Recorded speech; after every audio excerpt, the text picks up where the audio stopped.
Hello and welcome to the Rask Network. What you're about to hear and see is limited to general financial information only. Please be sure to speak to your financial planner or refer to our financial services guide available at rask.com.au/FSG before acting on the information. Kate Campbell, welcome to this episode of the Australian Finance Podcast. How you going? I'm doing really well, Owen, and I think today's episode is a fun one. Yes, it is. 10 things that are actually worth spending money on. It's going to be a lot. At least for you and me. At least for us. Let us know if you agree or disagree. Yeah. You can find us on Spotify or in the show notes or on any social media channel. I thought this would be an interesting topic to discuss because on the show we talk a lot about saving money and investing and doing all sorts of things, but we don't talk about spending that often, which is something that you and I do on a daily basis. So I thought we'd reflect on what we believe is worth spending money on for ourselves as sort of a thought starter exercise for everyone listening to go, well, what do I actually value spending money on in my life? And maybe I can spend more money on those things and less on certain other things. Yeah, I like it. Because we often say on the show that being good with money is probably just about knowing yourself, and it's about rearranging priorities. It's not always about sacrifice. It's about knowing what matters to you and spending accordingly. I remember Simran Kaur, people will know, Girls That Invest, the brand Kiwi. Saw her present at an event we were at actually at Glenn's event, My Millennial Money event. And she said there's no such thing as a guilty pleasure because if it's something that you want and you've budgeted for it, you shouldn't feel guilty about spending on it. So we're going to go through a list of 10. They're not always things that you're going to get a financial return from. You might get a memory return or a preventative return, or they're going to create memories that you can think about in years to come. But they're things that we enjoy, and I think Owen's going to try providing some examples. Yeah, I'll try and give some examples of how they maybe worked in my life as we go through. And everyone will be different. I think as we go through, we'll explore some of those and just get you to think about what it is that you like to spend money on and make sure that those things bring you joy, as we've said numerous times on the show. Yeah, and this changes over time. I mean, the very first thing I've got on the list for me is healthy food and home-cooked meals. And 10 years ago, I probably didn't value this when I was getting home-cooked meals every day. It didn't really stand out to me as something I valued. Whereas now, there's a lot of value in having the time and the ingredients to cook a meal and to feel well from what you're eating. And like for me, that looks like going to the farmer's market on the weekend, and maybe I spend a little bit more, but I feel more connected to what I'm eating and I feel like I'm getting fresher produce. Like I love spending money on a loaf of bread. So $10 to some people might seem like an extraordinary amount to pay for a sourdough seeded multigrain loaf of bread. But to me, that's something I value. So I make sure I've got money in my budget to spend money on bread. Yeah, it's good. I like that. I remember growing up, we didn't have fancy cars. We didn't have any of that sort of stuff. Frankly, probably couldn't afford it anyway. But one thing my mum always did was she always got us organic fruit and veg because she just believed it was better for our bodies, particularly when we were younger. And that cost a lot of money. It just back then, as it does now. And for me, definitely that's something that I opt for is higher quality fruit and veg products if I get the chance. And typically that's in the form of willing to try those online offerings that give you organic produce and you can track where it comes from. Like the produce boxes and things like that. Yeah, that sort of stuff. But also meats and that type of thing you can get online, which I know you've explored recently with getting, sourcing your meat from different places. That's definitely something. Something that we'd realized that we didn't have on the list that I might add in here. It's not necessarily healthy or home cooked, although it sometimes is because I do have half my coffees at least at home, which is coffee beans. And I always pay up for them. Like here in Melbourne, we get the vacation coffee if we're nearby the office. Or if you're in Sydney, maybe that's like Paramount, or I went to Reuben's last week. That was pretty cool. And the best coffee beans, there's heaps of them. But maybe they set you back $28, $30 for like a really, really good 500 gram bag or something like that, which is quite an amount of money for a lot of people. But for me, it's definitely something I can fit in. Yeah. Something interesting on the food point. I realized about 2 years ago, I stopped using Uber Eats or any other meal delivery app because it was always cold. I could never decide what I wanted. And it just wasn't an enjoyable experience for me. And in the 2 years that I haven't used any food delivery, sure, I've got takeaway, but I've walked or driven to pick it up. I haven't missed it at all. And so that was an area where I didn't mind not spending the money there, and I prefer being able to go to the market, and maybe I might make a fake away meal, like get chicken schnitzel from the market and a few other things and make your own chicken burger.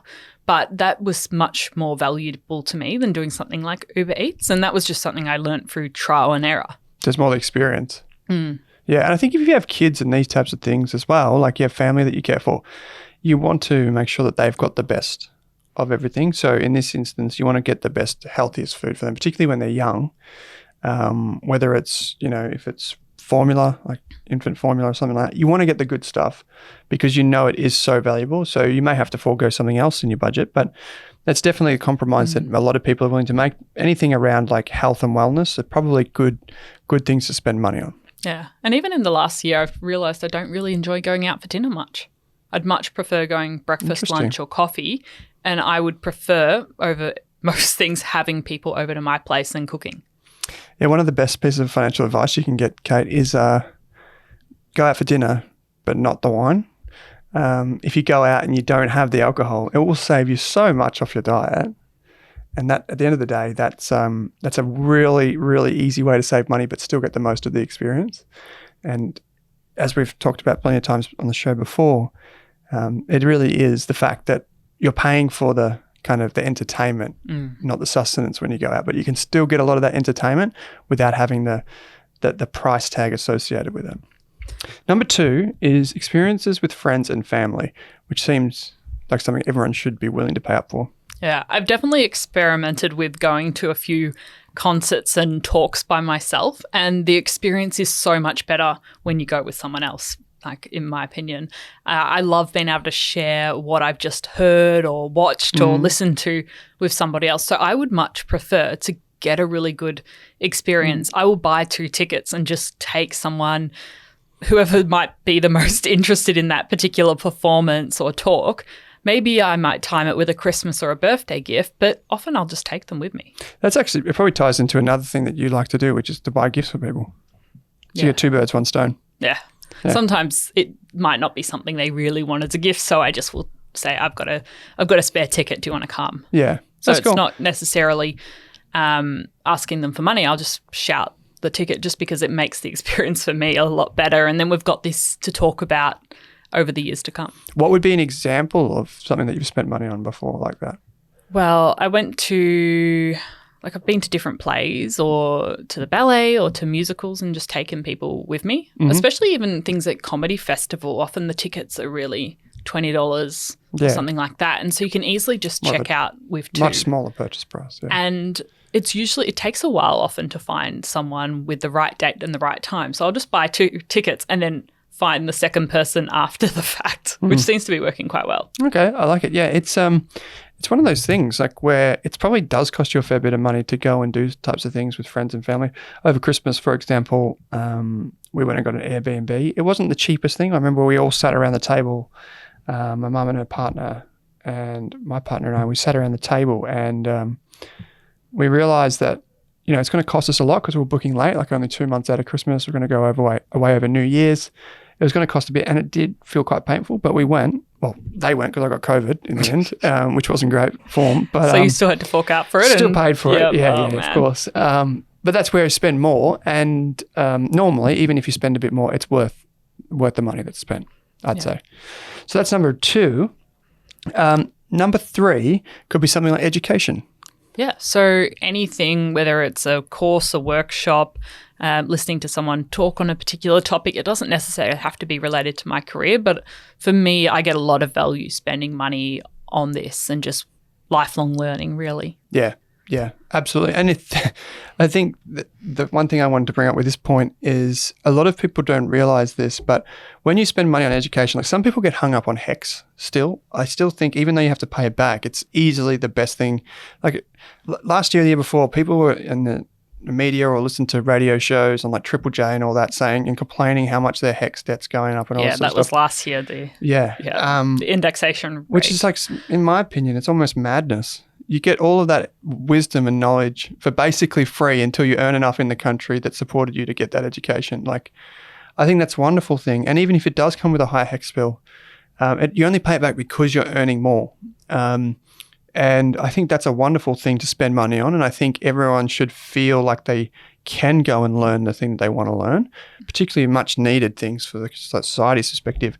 But one of the reasons why it makes sense to spend on education, and at least through HECS and that type of thing, is because you will earn faster than the inflation rate will be. So you will earn more. Like say, for example, you go and do an MBA today. It costs $50,000. I don't know what it costs, but let's say it's 50 grand today. You're still benefiting from that MBA in 5, 10, 20 years from today. So your income associated that has grown significantly more than the original $50,000. And I think if you take that long-term perspective to what you're learning and you're studying, that's a wonderful thing.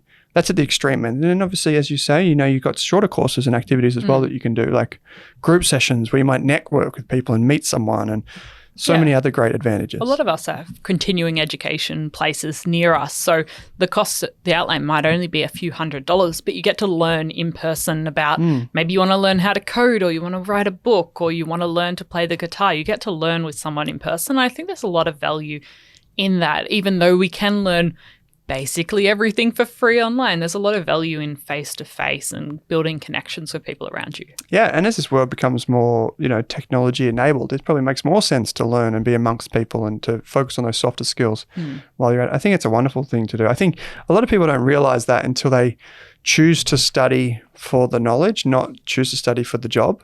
I think once you get to that point and you're choosing to study something because you're genuinely curious, you don't see it as a cost to go to to study at the uni or at the TAFE or whatever. It actually feels like a great experience. Yeah, like I'll pay more to do something in person. If there's an online or a in-person option, I want to go to the activity now. Yeah, I like that. That's good. So this is an interesting one, and I think we can all relate to this, is buying high quality items, spending extra on these things. You've got a couple of examples here. I've got a couple as well. But it definitely makes sense in some parts of your life. People always have those theories. You should spend more on shoes because you spend so long in them. Spend more on your mattress because you lie down for 8 to 10 hours a night, hopefully. All of these things, what do you think? Yeah, for me, that was buying really good quality runners because I didn't want to get an injury. So I got well-fitting runners. I got, not that there's many options for me and my big feet, but I did get good quality runners and I replaced them on a yearly basis because I have been giving them quite a use, which has been good. Yeah, I like that. It's really good to get high quality runners like Asics, Kayanos. That's what I've got for running. But it's always good when the puppy gets them too. You need to keep them out of reach. Don't let the puppy near the Asics. That would be the key takeaway from this episode. But seriously, there are some things in your life you do want to spend up on, right? I think if you asked any parent if they were to pick a car for their children, it would probably want a more modern car. I often have this debate at home where you're like, well, if you're going to have a new kid, you want to get like a new car, like a little SUV or something to, a bit higher up. It's a bit more protective. I'm like, well, 10 years ago, people were driving their kids around in a Mitsubishi Lancer and they thought that was the newest technology. I have no idea what you're talking about. And they're all fine. But my point is, like, some things people do want to spend up on, even if it seems irrational, and that's completely fine. And like my umbrella. Like your umbrella. Yes. And particularly if it's for family or for like some sort of safety thing. I think that makes a lot of sense. Private healthcare is a great one. We have free healthcare in Australia, but you pay more for those types of things where there is a material impact to your life. Yeah. And I think as you get older and you have a bit more disposable income, you do think, well, I want to get the thing that's going to last a longer period of time rather than getting the cheaper thing that's going to break on a very regular basis. Yeah. And you reminded me of something actually with our business, which is we spend up at Rask, we spend basically a lot of money, too much, but we also spend up more on software and these types of things. That's something that I've noticed with a lot of business owners actually more recently working with them is a lot of them do skimp out on like the cheapest software or the cheapest technology or the cheapest tools. And that's okay if you just need to get off the ground, you need a bootstrap and whatever. But once you get to a certain point, you need to have that growth mindset kick in where you're like, you know what, I've got the money now. It's going to be painful, but I'm going to buy that better technology, that better tool for the trade. And we do that with our email marketing software. We used to use MailChimp and it was a lot cheaper. I remember I think it cost us about an extra $2,000 a month to move to Drip, which is where we are now, which turns out only us and Queenie use nowadays. But that's a joke. I don't know who else uses it, but it was a good choice in the end, and I'm glad we did it. The next one is a short getaway, Kate.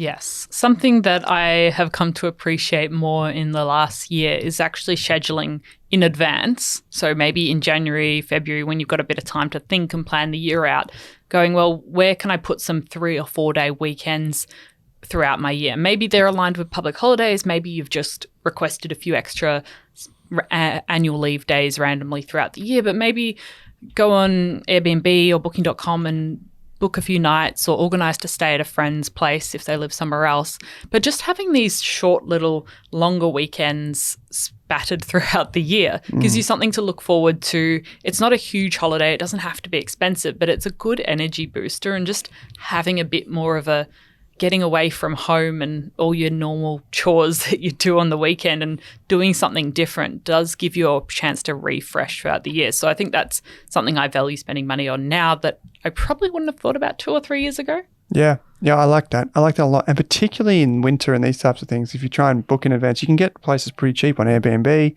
if you're trying to do something like that. Where would be a place you go in Victoria? Well, Macedon Ranges. Macedon Ranges. I like it. That is a lovely spot to go. Yeah, I like that. Anywhere down on the Great Ocean Road is quite nice in Vic. Yeah. There's so many places around the country like Margaret River, And if you're Adelaide only having Hills, to drive there. Blue Mountains if you haven't been there, absolutely gorgeous. South Coast, North Coast, Sydney. Everywhere around Brisbane, just about. Cairns, everywhere. So many beautiful places in the world. Canberra, down to any of the mountains. Yeah. And then if you don't do it on a public holiday weekend, it's probably going to be cheaper. And you only need to take 1 day of annual leave, 2. I like it. So often we take our annual leave in one big chunk, but I think it's good to spread it out a tiny bit. If you're on, if you're a business owner or you have a credit card, make sure you're getting those points because you may be able to get some of these short getaways for free. I was chatting to a friend of a friend the other day who said that they basically haven't paid for a domestic airfare for the last 10 years because they're those, as you know, the points hackers type people. Well, you see, the points work so far, and then I had saved up all these points to hopefully get a European airfare, but turned out the only time I could go was peak season when you can't use the rewards points. Well, there you go. Yeah. I'll just have to save them for one of my short trips. But be flexible if you're using points. But if you've got one of these short trips, you could use it. You get better value, I find, with the domestic flights than the international because they're normally partner airlines. But that's a really good way. Like say you want to get down to Launceston or something like that, or you want to go explore the markets around Hobart, beautiful places in the world to go. And you can do that maybe with points. And that's worth spending on. Because the reality is if you get points, people, you're getting them because you're spending more throughout the year. Like if you're using Amex, you're getting screwed every time you tap the card. Even if you don't think you are. It makes sense if you're a business owner to use it for various reasons. We can go into detail another time. But yeah, that's you still pay for it. So you are spending up. International travel, Kate. Okay, so a little bit different from our short breaks. We're spending a bit more, but international travel is something I really value in my 20s because I've got a bit more time and flexibility and can stay at hostels and do all those kind of things. And these are experiences I know that I'm going to remember for decades to come. So I'm focusing a little bit more on international travel in my 20s so I can have all those experiences. And and I've got the energy to do things like a walking tour. This has reminded me, I was going to say here that on the international flights, it sounds quite first world, but I almost have to have premium economy seats nowadays. And the reason is because it's probably the number one thing I don't like about going international travel is the flight, like the really long flight. But premium economy isn't that much of a step up from regular economy, slightly different meals, slightly different things on there. But I see so much value in that. And Ramit Sethi, he has this, I can't remember what he calls them, like the automatic rules. The automatic rules are where... Always by the book was one of them. If there's a choice, you automatically have already made the decision on that thing because it's important to you in your life. And here's an automatic rule for travel. Anything over 4 hours must be business class. Now, I'm not him and not at that level. You're not quite business class to Europe I'm not yet. business class to Europe. But the reality is, that is something that I really, really value is having that form of luxury. I know it's kind of gimmicky. You're on the same flight, same carbon credits, all that sort of stuff. But at the same time, it's something that I would spend up on. Can you use your points to upgrade? Yeah, you can. So with our points, our Virgin points, we can fly with a few airlines to Europe. And when we go this year, they automatically upgraded us to premium economy. So because there was no reward seats on the lesser flights. A key insight if you're using points to book international flights is book way in advance, because there's only a set number of seats that are available per route, per destination, whatever, every month or two. So get your bookings in early, and you'll find that you can go like premium economy in this case, but it might be like the base one, premium, business. There will only be, as you go up that list, there are fewer and fewer available. So get in early and you can actually get a good deal. Like I think you can book, last checked it the other day, about 8 or 9 months ahead, you can go to New Zealand on points for about $90. Pretty good. Yeah. And I think that even just talking about international travel now, that's something that might change on our lists in a decade's time. International travel might be less a priority. Yeah, with kids, it's harder, right? Yeah, so, absolutely. And that's the thing. Like, it's worth constantly thinking about, well, what's actually valuable and worthwhile to spend money on? Absolutely. Yeah. I mean, a lot of people might say that like these are not really things. Probably some parents with like 2 kids under 5, they're probably saying peace and quiet, I'd pay more for that, or like daycare, or whatever these things may be. But for times in your life, these things make sense. Preventative healthcare is one of those things, Kate. Yes. So this is fairly important to me. I'm very proactive about my health and well-being, and that's everything from making sure I'm getting regular checkups at the dentist to having things like private health insurance and extras cover, so I go and use things like the optometrist and the physio if I need to, going to the physio in advance of starting running to see how can I avoid getting injured, because I know if I get injured, that's going to cost me quite a bit of money and time in getting myself better again. So even just making sure like vitamins and things, where you're at with that, are there any necessary, going to the gym, eating well, taking action to be preventative with your mental well-being as well. Yeah, like it. I think we spend so much time worrying about diets and worrying about how much we're saving for investing and all these types of things. How many of us could actually say, I have a deliberate account for preventative health or for like mental well-being? Like a lot of people just do that kind of as and when needed. But the reality is that like so much of that can be avoided as you're doing. For me, that means I'm totally fine to spend money on a life coach, totally fine to spend money on a business coach, totally fine to spend money on a psych. I don't see the psych anymore, but I used to, and it was totally fine. It's all good spending, and it costs a lot for anyone that doesn't know. You can get some appointments through your GP if you get referred. They'll bulk bill some of that. EP, I use exercise physiologist now, not a personal trainer, and I prefer that. It costs me a little bit more, but once again, for the right guidance and take a proactive approach. It's interesting, over Christmas, we spoke about this and this ties into the last point, which we'll make in a moment, but we spoke about this over Christmas, that a lot of people, when they do goal setting, a lot of them simply just fall by the wayside because they don't get people with expertise on their side. Yeah. And mental health is one of those things, I think, where unless you're getting expert help, it's very, very hard to keep yourself accountable to yourself. So getting that independent voice is really important. What's next? The next thing is group exercise activities. So while I do like going for a solo run or walk, there is something about going to a group exercise class or a running group that I really enjoy. And so some of those things are free. And sometimes they cost a bit of money, but I think for me, it gives me the motivation to do that activity. Having someone to keep me accountable, or having paid the money in advance, I will attend that class knowing I've already sunk some money into it. Yeah, I like it. Do you pay for a gym membership? Yeah. Yeah. And you go to this as well? Yes. Yep. It's good. It's good.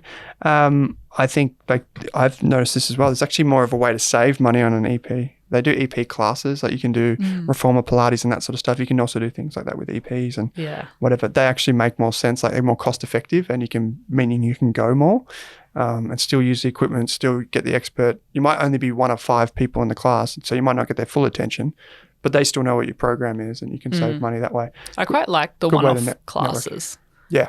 Because a lot of centres, you can sign up to Like even with Reformer Pilates, it's often hundreds of dollars a month to sign up for your unlimited subscription, but you can just do a one-off class for $20 to $30. So I usually don't like doing the same thing all the time. So whether it would be Zumba or Reformer Pilates or boxing or something like that, I'll just do one-off classes. And if I like it, maybe I'll do it again the next fortnight. But I like to switch it up. So I avoid getting stuck into a contract. Well, that's a good. I think that's a good way to do it. Similar to the way I do it. It's like once a fortnight, you do it in one of those group settings. And then the other 3 times you're going to work out, like if you work out twice a week, you just do it in the gym, right? You just do it yourself, or you go for a run or do whatever you want. So you still get the benefit of having the expert in the back of your mind, even when they're not there. The next one is one that's close to our heart. There's only one author that attends this podcast every week, and that is Kate Campbell, who is also willing to spend on other people's books. Yes, I love spending money on books, and I am a big believer that you should have more books in your house than you can read at any given time. Not everyone in my family believes in that philosophy, and some say I have too many books and I've gone overboard. Why do you believe that? Why do you think you should have so many books and you can't read? I think it's important to know there's always more to learn and to discover and to see out there. And I think having more books than I could possibly read in a year in my house just reminds me there's always more to learn, more viewpoints to experience, and more creative worlds to enter into. So that's what I like. Someone at our roadshow last year told me I needed 1,000 books to say I have a library. So I'm not quite there yet, but we'll see. How many? Where do you reckon you're at? 50% of the way there? I've got 4 full bookshelves, IKEA Billy bookshelves. So what does that mean? I don't know. That's a lot. That's what that means. It's a lot more than me. Yeah. But I also love giving books to people. Nice. Yeah, you do. When people come over, I love being able to share a book. My sister actually got me, I don't know how to explain it, but it's a stamp that's been engraved that you can stamp the front page of the book to say from the library of me. Basically, with my name. Yeah, so it's been personalised and it's got a picture of a cup of tea and some books under it.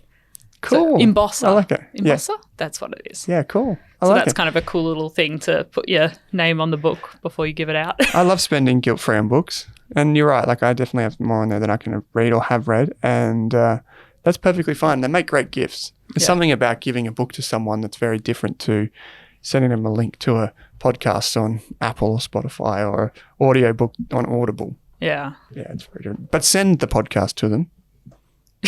Give them this one in particular. This podcast in particular. What am I saying? Okay, finally. Yeah. But that's like the Ramit's rule. For me, it's if I want the book, I'll buy the book because you can learn so much even just from flicking through a few pages of one book. You don't know what you'll pick up, and often it gives me ideas for podcasts and for research and for university. So I do. I think I never say no. We've talked a lot about this throughout this episode, but I think, and we might have mentioned it before, but Shane Parrish, who recently appeared on the Rask podcast, he had an interview with Tim Ferriss not too long ago, and they talked about automatic rules. If you haven't already sat down, and one of the things we tried to get you to do from that was to have an automatic rule. If you haven't already got these automatic rules in your life, typically the rules where you might have blind spots or weaknesses, like if you don't like confrontation, maybe you have automatic rules for saying no. Yeah, or you don't have caffeine after a certain time in the afternoon. Automatic rules, right? Like a lot of people have those that are really successful people because they don't waste time focusing on their weaknesses and having to make a decision every day. So they just have an automatic rule. The one I heard the other day was if you wouldn't say yes to a meeting or an activity tomorrow, you shouldn't say yes to it in 3 months' time. Because a lot of us, if something's out in the future, we'll say yes to all these commitments and overcommit ourselves to 100 projects and talks and things like that. But you wouldn't, if you didn't want to do it tomorrow, then you shouldn't say yes in 3 months' time. So good. So good. It's like as you get more successful in whatever it is you do, you have to get better at saying no. And that's like for anyone out there that as you go up in your career, you have to get better at saying no because eventually your skill set will become recognizing what is a yes and making fewer of those yes calls. Yeah. It says this Derek Sivers quote, it's hell yes or no, basically. And if it's not a hell yes, then it has to be a no. Love that. I think that's a bit different at the start of your career because often you have to take a lot of opportunities that come your way and you maybe have to try a lot of different things. But as you get more niche and go further in your career and develop your expertise, then you do need to start saying no to things so you can really focus and saying yes to a few important things. to be honest, if we go with hell yes, if someone asks me for a coffee and it's at a good cafe, I am a hell yes. Yeah. But then you couldn't... it's not good for the budget. I'm telling you right now, buying a $6 or $7 coffee is not good for the budget, but it's a hell yes. It is something that I'm willing to spend money on. Yeah. So maybe as you're thinking of what you value spending money on, when it comes to wants, often we do have to spend money on electricity and gas and hot water and all those kind of things. But when it comes to things that are more discretionary, like whether you buy the book, if you're kind of ambivalent towards books, well, maybe you could get a free audiobook on Spotify or borrow it from the library. But if you really hell yeah to the book, then buy it. Well, so I only buy the best books like that I can think of. Like I don't just go and buy books. Like whenever I look at those bargain bins at the bookshops and that, I have a brief look, but I'm like, unless it's a book that I've come here to get, like I really want this book, I'm not going to commit extra money to something like that, to be honest, on just a whim. Yeah. So it's got to be a book that I really love. Yeah, or I've been recommended or something like that. Yeah. Finally, we've kind of touched on this already, but number 10 is expert advice.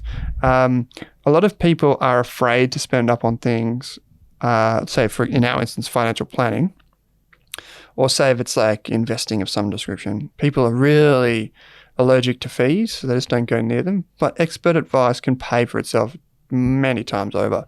And I've seen that firsthand with financial planning, particularly around retirement, people stuffing it up. Getting expert advice will help. There are so many other instances. But what about for you? Yeah, I mean, for me, the big example I use that has saved me so much time and massive headaches is getting a good accountant to help me with my tax returns each year. And I've been doing that for probably 5 years now. And it just makes my life a lot easier now that I have investments and different things going on, because it's someone who is an expert in their field, like many experts, and just knows their stuff and can do it very quickly and efficiently.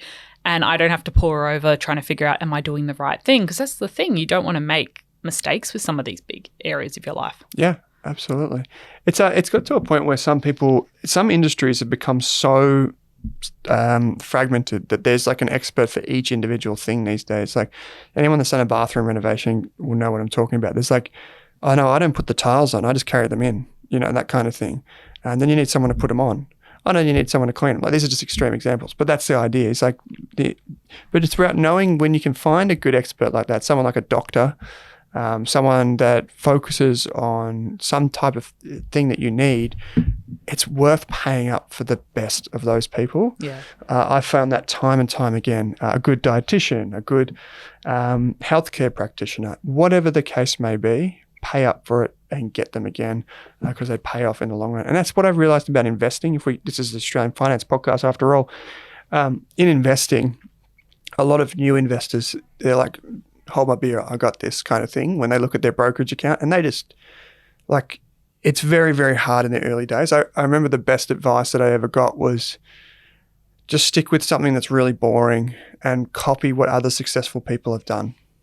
Because if you've got to figure out all those mistakes yourself, it's going to be, you're going to miss your whole life of compounding, and you're going to miss too many opportunities you'll never be able to make up again. Yeah. And that's where expert advice would have come in. And even some things that you could do yourself, you actually get a happiness boost from outsourcing it if you don't enjoy the task that much. So sometimes that's a good way to boost your happiness because you don't have to do that task, and also you buy a bit of your time back. So while I could probably figure out my taxes myself, I'm fairly certain I could eventually get there. I don't really want to spend all of that time and risk making mistakes. So I'd rather pay for an expert and get probably 10 hours of my life back. Well, it's like we're chatting in Money and Chill recently. Like, I'm more than happy to spend for cleaners and for people to do the lawns and gardening and that sort of stuff. And there's people out there that are so much better at that than I am. They've got all the tools, they've got the knowledge, they can get it done Hopefully in half the time. enjoy doing it. Yeah, absolutely.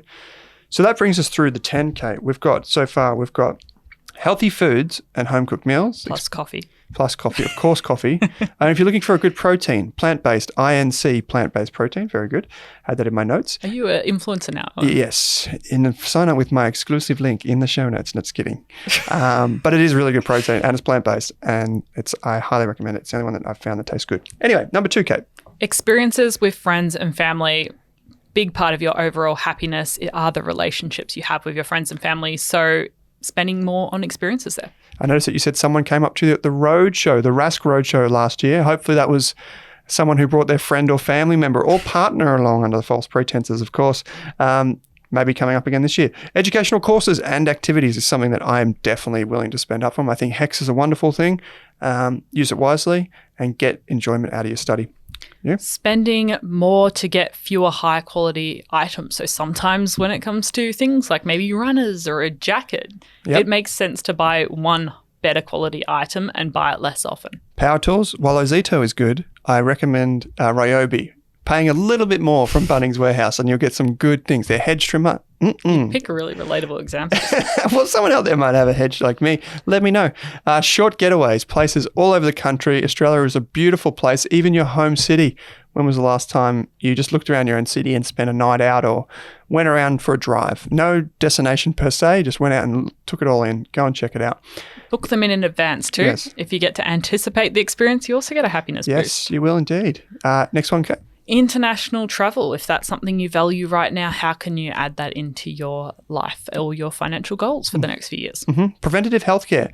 And here we're talking about all of the things that basically aren't found in a hospital. So things like your dietitian, your optometrist, even remedial massage or massage in general. Go and spend on these things. Mental health, all of these things help. Yeah. They do cost money. It is cash out of your pocket, but long term, your body and your mind will be better for it.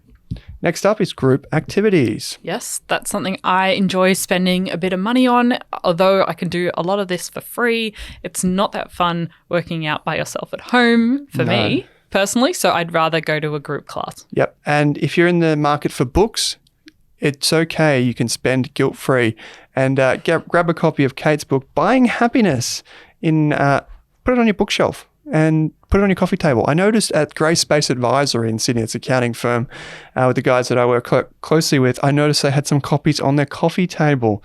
So they're everywhere, Kate. They are everywhere. Buying Happiness. That's Kate's book.